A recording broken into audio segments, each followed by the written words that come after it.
I recently read the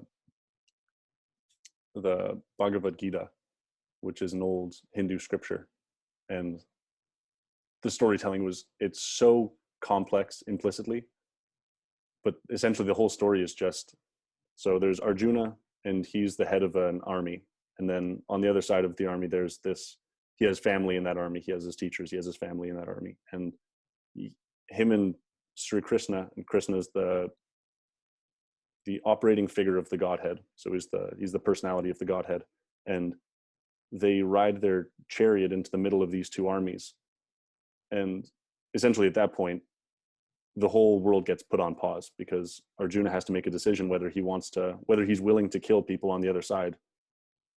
And Krishna and him have this dialogue, and it's a moralistic dialogue, and it's all in this idea of religion, but all of it's a huge moralistic storytelling.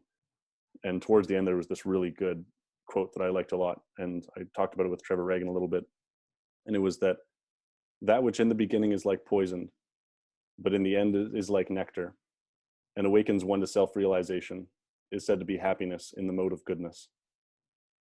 And that's such a complex idea.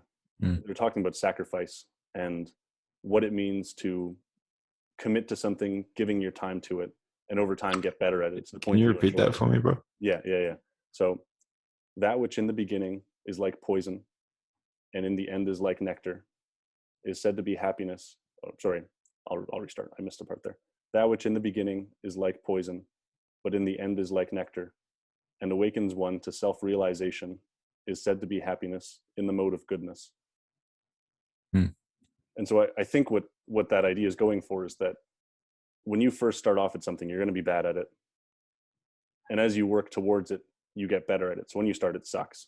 That's poison. As you work towards that, it gets easier and you get better. And then it's fun. That's that idea of nectar, is something that sustains the soul. And by going through that, you actually wake yourself up to what you're capable of. Because so often we quit things right at the beginning once we start them if we're not good at them.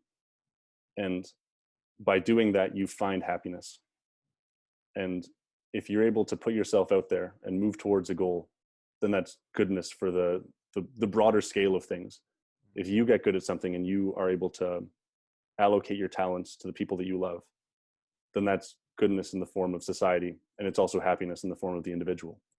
And so that's an unbelievably complex 4 lines of text if you psychoanalyze that.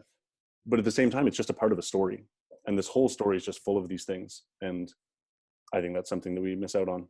I think it's very unfortunate that we don't have that anymore. That's heavy, man.